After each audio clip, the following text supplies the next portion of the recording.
There's times when riding with your friends is one of the best things to do. But then there's times when riding with the guy who taught you how to ride in the first place is even better. This week we're on a portion of the Georgia Traverse route, which is in between Chatsworth, Georgia and Ellijay, Georgia. Since moving back to the southeastern part of the United States, I've been longing for roads like the Pacific Northwest. Since the first time my dad's told me about the Georgia Traverse route, it's been echoing in the back of my mind ever since. My goal this weekend was to get away from the rustle and bustle of city life and just get back to what I remember.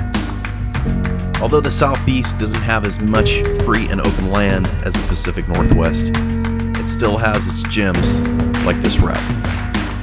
The Georgia Traverse is a collection of county, state, and forest service roads that are approximately 390 miles. 226 miles are unpaved road surfaces. Georgia Traverse visits North Carolina and Tennessee before ending at the Georgia-Alabama border.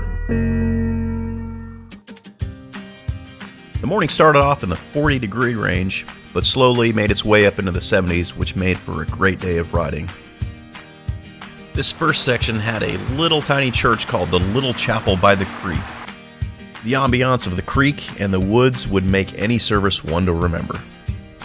As you walk up to the top, you realize that there's actually scriptures inside of the building that are on the benches. A pair of baby shoes were left on the stairs of this chapel, and it makes you wonder if a parent or family member might have been going through some hard times.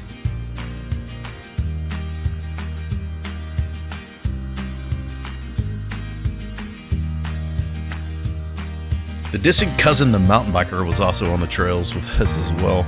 These guys actually hailed from the Atlanta, Georgia area, but they had the same idea as we did, was to get out there and go see some real pretty stuff.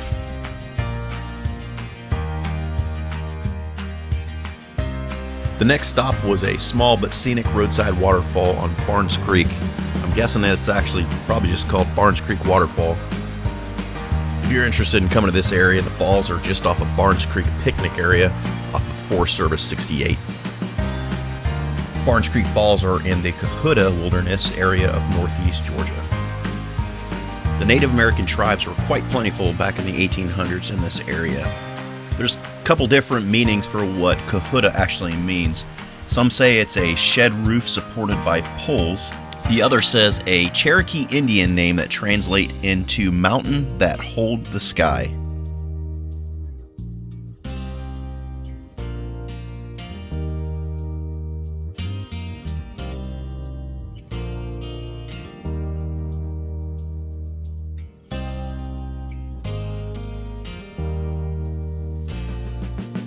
I couldn't pass the opportunity to do a nice cinematic drive-by on the bike. It's usually a little bit harder when you're by yourself, but if you have somebody else with a little bit of camera experience, it makes it that much better.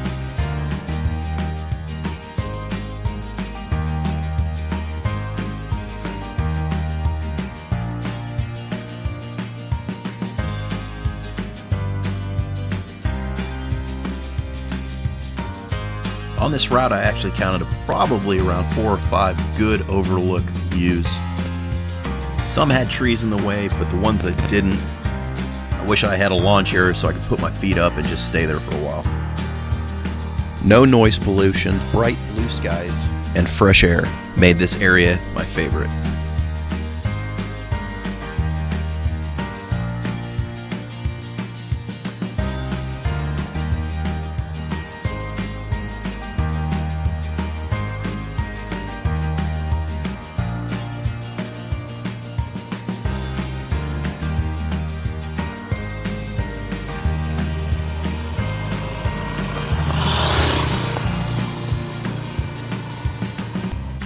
Still in the Cohutta Wilderness area, we came upon Dyer Mountain Cemetery, which was a family plot, and it appeared like a outside church. Didn't appear that there were very much internet history on this place, but it appeared that the family of the Cantrells and the Dyers were the main people that were buried in the cemetery. Another historical fact about a man named Dovey Allison, which was a teacher in this region. He taught for 30 years, from 1865 to 1895. The schoolhouse is, of course, gone from over the years. but Fannin County School District put a gravestone and celebratory marker in his honor.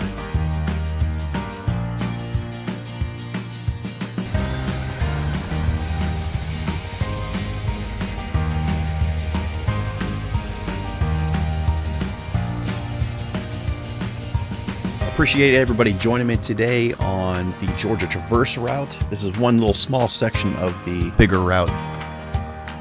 If you guys like what you see, please hit that subscribe button. Don't forget to check me out on Instagram and Facebook. I definitely plan on coming back here and finishing the whole entire route. We'll see you guys out on the next trail. Vintage out.